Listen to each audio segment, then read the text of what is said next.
So, Mrs. Breaker, have you got your Superwoman t-shirt on?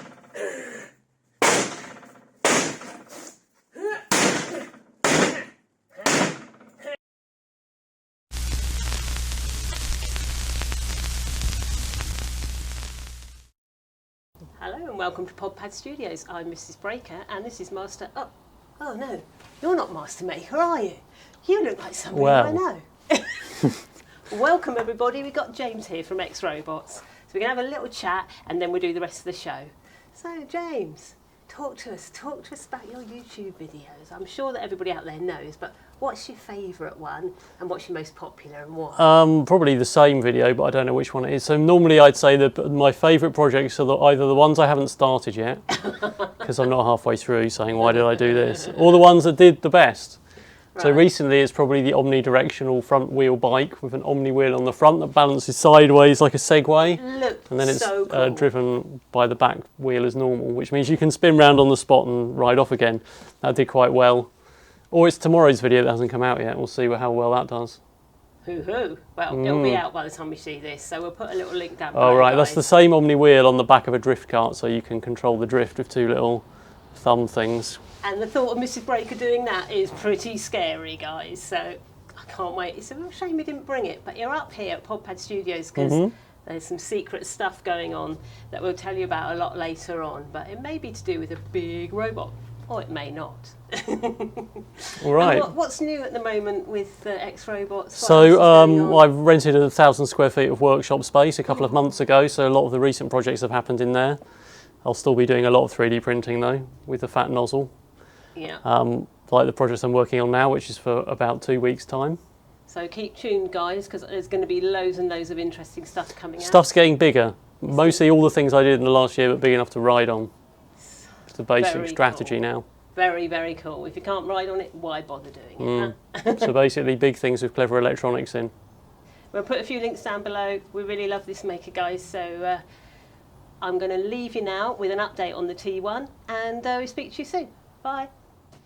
Hi, and welcome back to the T1 project. As you can see, it's been a very interesting week. We had a brilliant special guest that joined us this week, and it's going to be really, really exciting to do some, to work with James from X-Robots to see if we can kind of come up with some really clever things for the T1. So kind of watch this space. There's some exciting things afoot, as they say.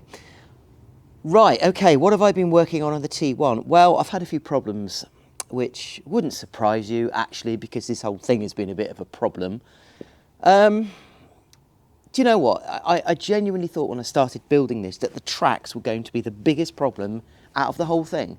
I didn't even anticipate that anything else would even... I think I actually said in the video, in one of the early videos, it won't even tax me. Yeah, right. Anyway, tracks have seemed to be working fine. What have I done? Well, yeah, what have I done? I've had a few problems with the radio. Not with the transmitter. Transmitter has been flawless, faultless. Problem I've had is with the receivers. Now, I've basically been using what are called access receivers, which are 2.4 gigahertz receivers, but I decided to move to a 2.4 gigahertz, 900 megahertz combined receiver, which you can, it's probably hard to see, but it's in here. So it effectively transmits on two frequencies simultaneously, gives me much more stability, and opens up lots of possibilities with telemetry links and stuff like that. But it's been a bit of a pain, but I have actually solved the problem now and got it all working. But it got me thinking a little bit about electronics and electronics layout. As you remember, when I first did the T1, everything needed to be in the base. I hadn't got all this top section in at all. So what I did is I put all the electronics here at the front.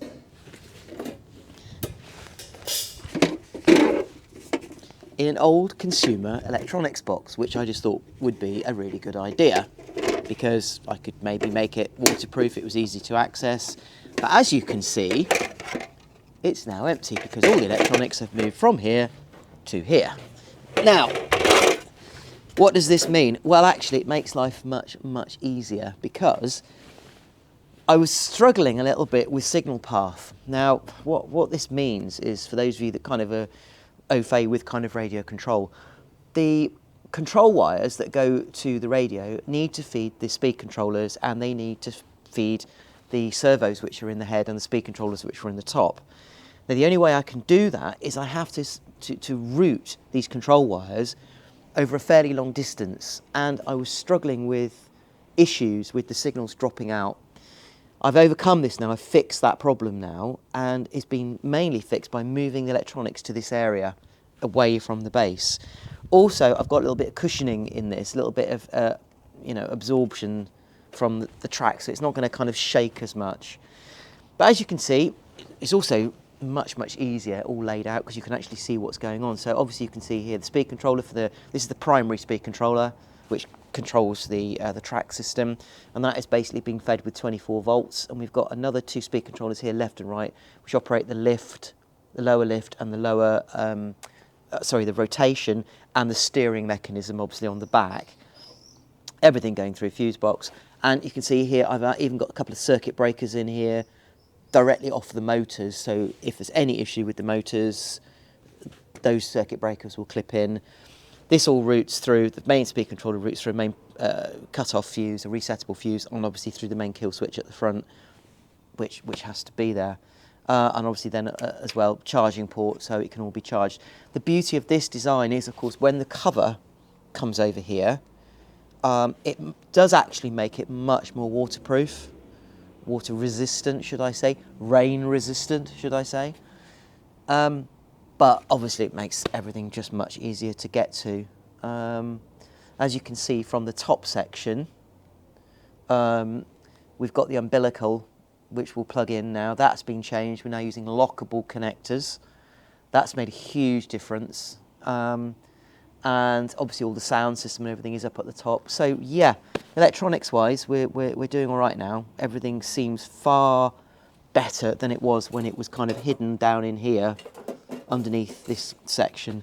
Obviously I need to redesign this a little bit, but that's not a problem. So really that's what I've been working on at the moment on this. A little bit of work on the bodywork, which I will talk about later. So T1 bodywork. It's really difficult actually. It's a sort of a dilemma here. I mean, I'm at the moment, obviously for those of you that haven't sort of followed earlier, they're all made with fiberglass. And it's all kind of sculpted with fiberglass to get the sort of all the bits and pieces, and then now it's sort of layers and layers and layers of filler, and then high build primer on there. I think the issue that I've got is imperfections. What, you know, at what point do you kind of say, you know, I mean, you can't really see this on camera, but there's a few kind of imperfections along that ridge there.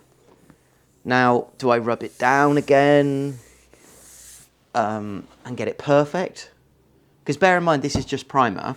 This will have a metallic colour coat, and then it will have a high gloss shine on it, high gloss finish. And of course, one of the issues with all of these kind of things is one of the front panels there. One of the issues with all of these kind of things is I don't want it to look too new. It's got to look weathered. It's got to look distressed. It's got to look like a robot. And that is kind of the problem. Do I make these panels perfect and then distress them? Or do I bring them up to a certain level and think, well, there are imperfections in them anyway, and use those natural imperfections to create the weathered effect? I actually genuinely don't know. It's really difficult. I want them to be perfect. I want them to be absolutely spot on and then perfect. But then I don't know whether I'm going to have the actual nerve then to distress them. And what I mean by distressed, I mean distressed. I mean, these robots are battle robots. So this is battle damage. This isn't the odd scrape on a foot like you get on an R2-D2. This is significant. So yeah, I don't know. So this is where I'm at the moment. Electronics aside, this is hard work. Right, so while I'm while I'm wrestling with this, I'm going to leave you guys with some footage that we shot earlier this week, which was a local bike company called Bike Treads, and they had an open day, absolutely spectacular. We took some of our motorcycles along, and my goodness, the weather was good. Anyway, I'll leave you with this, and we'll see you next time on the T1 build.